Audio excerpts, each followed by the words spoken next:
Chief Seattle, Great Statesman, by Elizabeth Rider Montgomery. Illustrated by Russ, Hoover. Garrard Publishing Company, Champaign, Illinois. Copyright 1966.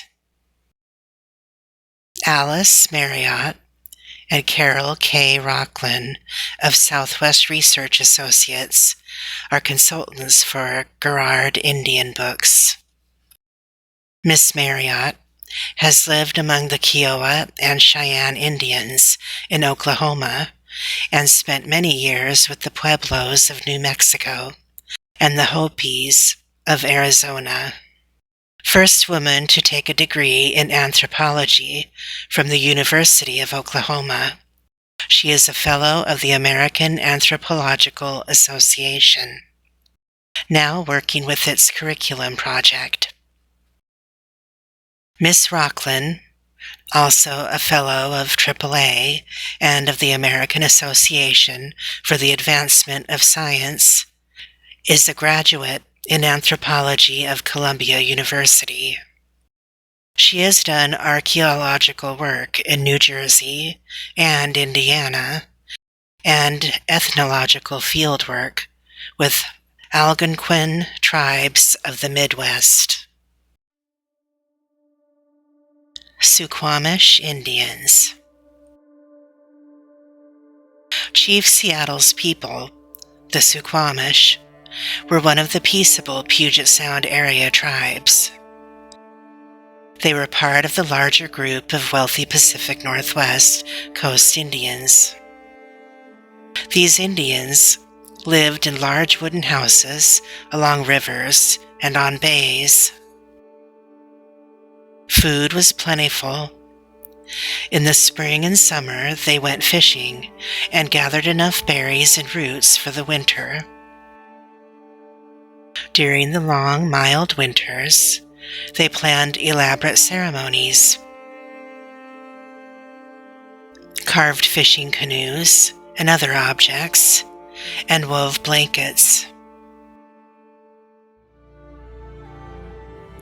Winter was the time for families to give great feasts called potlatches.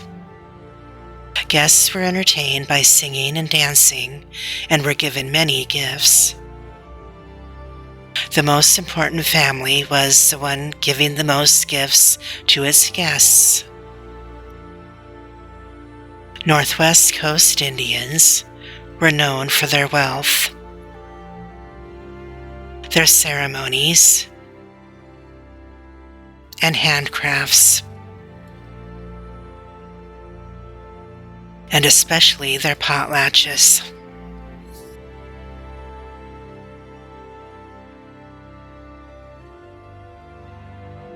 Chapter 1. The Bird Canoe.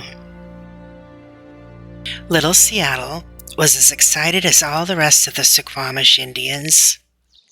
The whole tribe ran up and down the beach. Everybody shouted and pointed at the ship sailing toward them. They thought its sails were wings. What can it be? It's an enormous bird. No, it's a great canoe. It's a bird canoe. Suddenly smoke rose from the ship.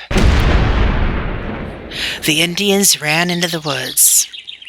The boy, Seattle, ran too. Surely something dreadful was about to happen. It was May 19, 1792, on the shore of what is now Bainbridge Island in Puget Sound.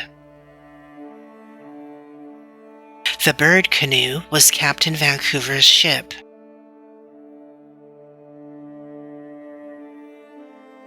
Captain Vancouver was a great English explorer, the first white man to sail into the northwest corner of the United States. Vancouver thought he had never seen such beautiful green country. For 3 weeks he had been exploring a long arm of the Pacific Ocean. He named it Puget Sound.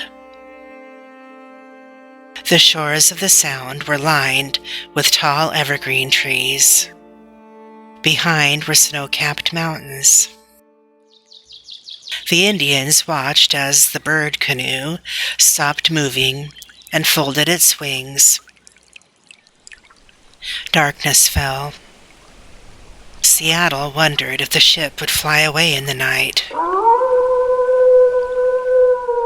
When morning came, the ship was still there.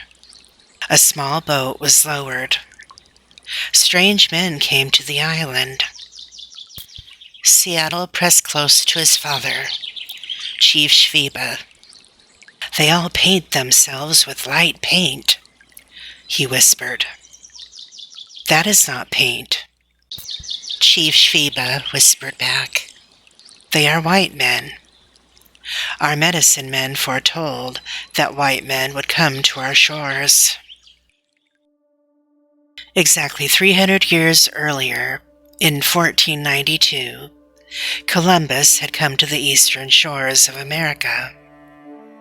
Since then, stories of white men had traveled west, from one Indian tribe to another.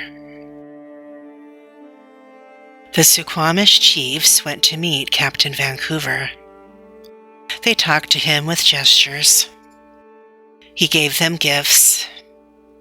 The next day, some Indians visited Vancouver's ship. Seattle went with them. They paddled in a big circle around the Bird Canoe. They sang their canoe song. Vancouver's crew helped the visitors aboard. On the ship, the little Indian boy saw many wonderful things. He saw sharp knives made of iron. He saw forks used for eating. He saw cooking kettles made from metal instead of reeds. He saw fire sticks called guns. Captain Vancouver was kind. He gave Seattle bread and molasses. The little boy liked these strange foods. "White men are good," he said to his father as they left the ship. "I like the white men."